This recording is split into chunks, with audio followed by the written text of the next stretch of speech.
semifinais. Aí o Flávio Nick foi o quê? Preparou uma reportagem com esses torcedores que já compraram a passagem para a final da Libertadores. Além do amor pelo Flamengo, outros sentimentos unem esses torcedores. Um deles é a confiança no time. O outro, o arrependimento por nunca terem visto de perto um título internacional. Como eu não tinha ido em 21, não tinha ido em 22, falei, cara, preciso comprar, preciso ir em alguma final do Flamengo na Libertadores. Esse ano, quando o Flamengo se classificou para as quartas de final da Libertadores, ainda em agosto, eles já compraram as passagens para acompanhar a final da competição, que só acontece no fim de novembro em Lima, no Peru. Isso, claro, sem saber se o time vai chegar à decisão. A confiança que muitos podem classificar como uma soberba rubro-negra, mas, cara, eu sempre confiei muito no time, até quando o time era ruim. Além da dupla, essas amigas rubro-negras também compraram as passagens com antecedência. Bora pra Lima, vamos fechar hospedagem, vamos fechar avião. E a gente comprou, né? Já tá com hospedagem fechada. Os torcedores ainda sofreram com a possibilidade de a Conmebol tirar a decisão de Lima por causa da crise política no Peru. Quem comprou passagem antecipada ficaria no prejuízo. Mas essa semana, a entidade descartou a mudança de sede. Eu fiquei mandando mensagem para muito amigo meu, jornalista, para tentar entender se alguém sabia de alguma informação. O Flamengo agora tem que superar o Racing da Argentina para confirmar a presença na final e manter vivo o sonho dos torcedores. Se não chegar também, a gente faz alguma loucura lá, viagem com os amigos, é isso. Mas com total confiança que o Flamengo vai chegar lá. Para o desfecho dessa história ser perfeito para os flamenguistas, eles querem uma revanche contra o Palmeiras e, claro, com o Flamengo campeão. Eu acho que a Libertadores tem a questão do mata-mata, né? O Campeonato Brasileiro ao contrário. É o time mais preparado que ganha. Que o Flamengo então se classifique e façam uma boa viagem. Partiu Lima! Mengo! Bora! Já comprou sua passagem, Vene Casagrande? Não, eu sou um cara mais tranquilo, eu tô esperando. Comedido. Entendeu? É a Racing, né, cara? Racing tem que ter um respeito. É mesmo? Ah, eu tenho muito Eu respeito. gosto quando ele bota esse skin da humildade. Não, Pedrosa. que isso, cara? Geralmente é na véspera do jogo. E vou ser sincero, assim, acompanhando o Racing aí durante a data FIFA, é um time muito enjoado. A gente teve até esse debate aqui sexta-feira em relação a Racing e LDU. Eu acho que o Racing é muito mais difícil que o adversário do Palmeiras, que no caso a LDU tem a questão da altitude, mas vão ser dois duelos extremamente difíceis, tanto no Maracanã quanto na Argentina. Óbvio que existe uma expectativa boa, acho que o Flamengo chega como favorito, mas tem que jogar totalmente diferente do que jogou contra os Estudiantes, por exemplo. E você falou de skin, a skin do Flamengo na Libertadores é uma skin que preocupa. O Flamengo de fato está na semifinal da Libertadores, mas analisando o desempenho da equipe nessa competição, não merece. Classificação culposa? Culposa, exatamente, Quando não merece. há intenção de classificar. Tá jogando mal, precisa melhorar. Se jogar como jogou contra o Botafogo, contra o Palmeiras, óbvio que é uma evolução muito grande. Agora, se jogar como jogou contra o Estudiantes lá na Argentina, vai ser eliminado, porque o Racing é um time muito mais enjoado, muito melhor treinado e uma torcida também que comparece bastante. Jogar contra o Racing lá na Argentina é um caldeirão, é extremamente difícil.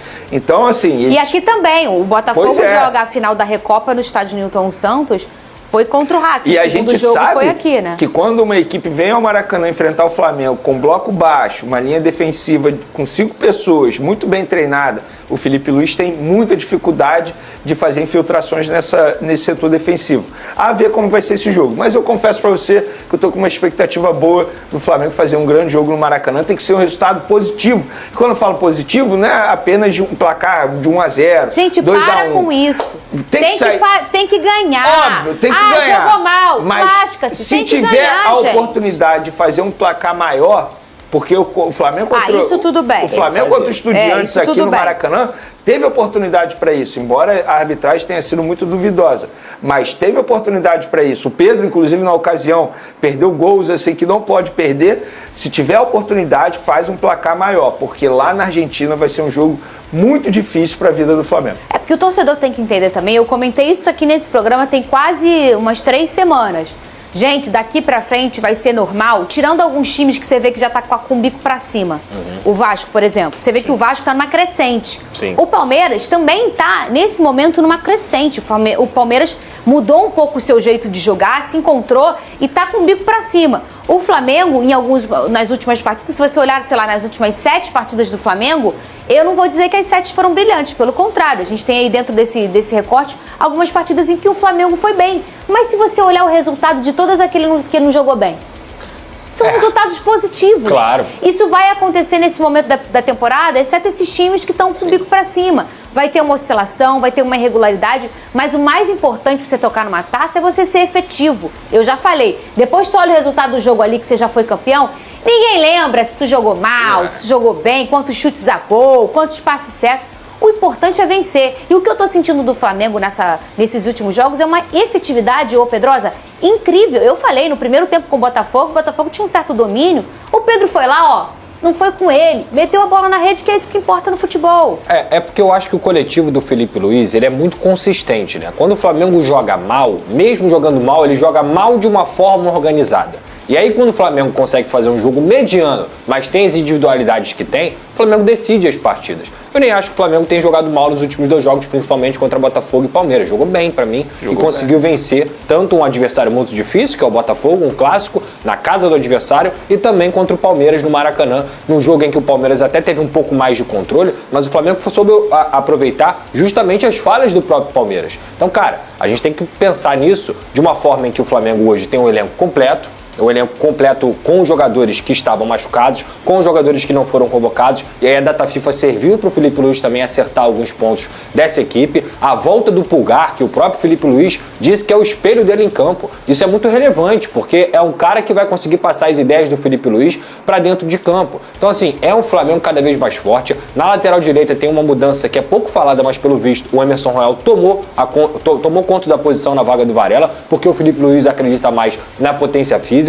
O Léo Ortiz não joga na quarta-feira, mas o Danilo fez uma grande partida contra o Palmeiras, cara, entrou muito bem. Então, assim, mesmo o Flamengo tendo certos problemas, assim, de oscilação, principalmente, o coletivo é muito forte. E um coletivo é muito forte porque o seu treinador consegue manter um plano de jogo necessário para que todas as individualidades sejam potencializadas. Tem um ou outro que não vai jogar bem, aí entra um Carrascal da vida. O Luiz Araújo voltando para esse time titular também deu consistência. Então é um Flamengo, cara, que até quando as pessoas falavam assim, o Palmeiras é o grande favorito, eu vi muita gente falando isso, principalmente na imprensa do lado de lá. O Palmeiras virou o grande favorito para ser campeão brasileiro. Eu falei, gente, não é possível, cara. O campeonato tem 30 pontos para ser disputado. Vocês acham mesmo que o Palmeiras é o favorito com o Flamengo tendo um time que tem?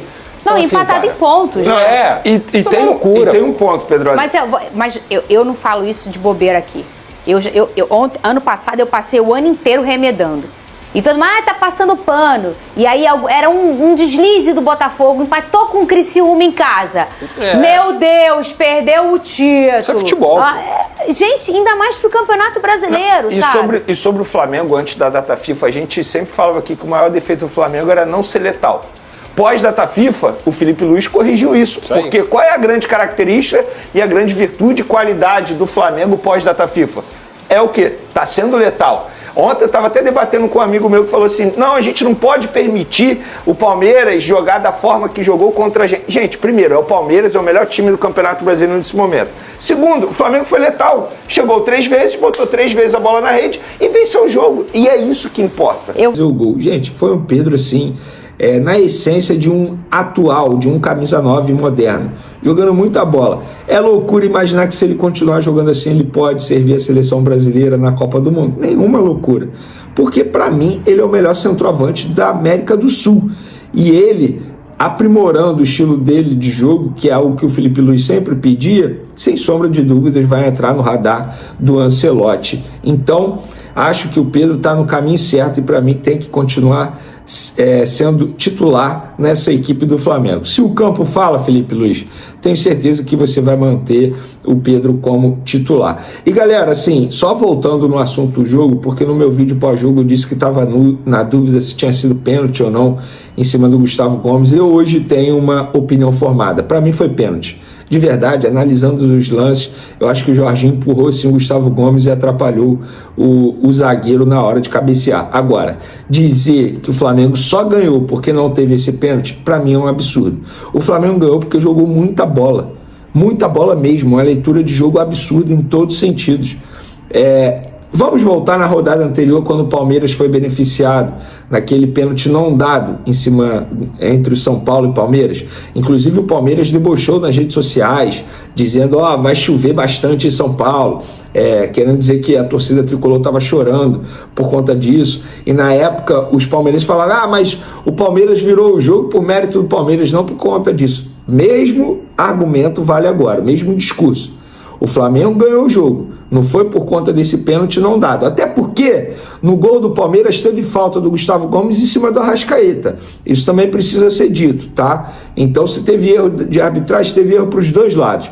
Mas, só para voltar nesse assunto que eu falei que eu não tinha uma opinião formada, e para ser justo com todo mundo que me assiste aqui, hoje eu tenho uma opinião formada. Sim, achei que foi pênalti, mas o Flamengo ganhou graças ao seu desempenho, mérito do time do Felipe Luiz, e não porque teve supostamente um erro de arbitragem.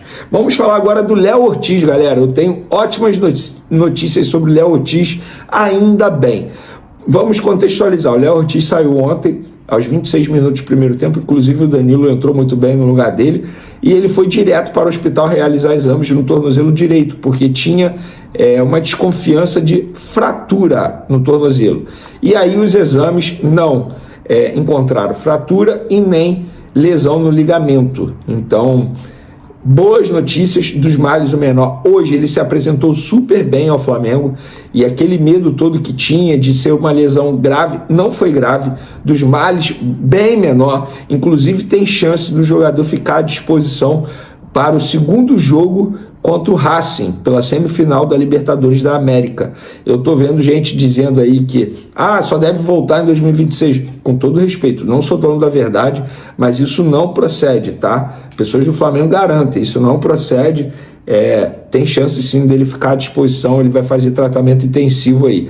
Porém, se não ficar à disposição, tem o Danilo. Mas eu acho que para o jogo tem o Racing agora quarta-feira, para o jogo do final de semana contra o Fortaleza sábado, o Felipe Luiz deveria dar minutagem a um dos zagueiros jovens, Iago, João Vitor, até mesmo Cleiton, porque caso seja necessário, esses jogadores possam entrar em campo ali com uma certa confiança, totalmente diferente do que aconteceu no jogo contra o Bahia, quando o Danilo foi expulso, e aí entrou o Cleiton ali totalmente sem ritmo e acabou falhando no gol do Bahia. Então, boas notícias, Léo Ortiz pode voltar para o jogo do dia 29 contra o Racing. De acordo com informações divulgadas pelo jornalista Miguel Junior, o Flamengo monitora de perto a situação de Hulk, jogador que atualmente pertence ao Atlético Mineiro, visando a temporada de 2026. O clube mineiro, segundo apurações, planeja rescindir o contrato do atleta no próximo ano, o que abriria caminho para uma chegada gratuita ao rubro-negro. Essa possibilidade agrada bastante a diretoria do Flamengo, que vê em Hulk uma oportunidade de mercado valiosa.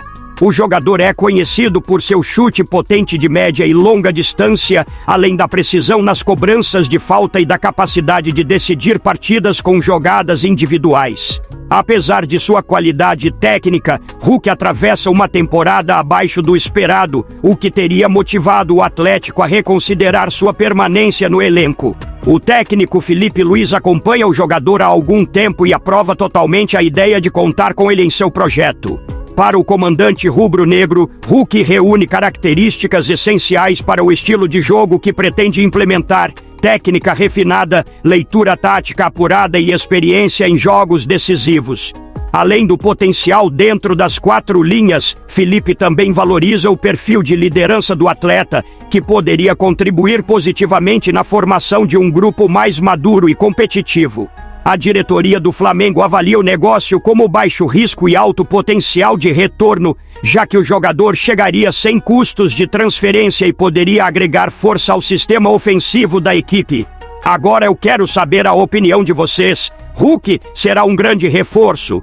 Sim ou não? Deixe sua opinião no comentário. Não esqueça de curtir o vídeo e inscreva-se no canal para não perder nada do Flamengo. Até a próxima e saudações rubro-negras.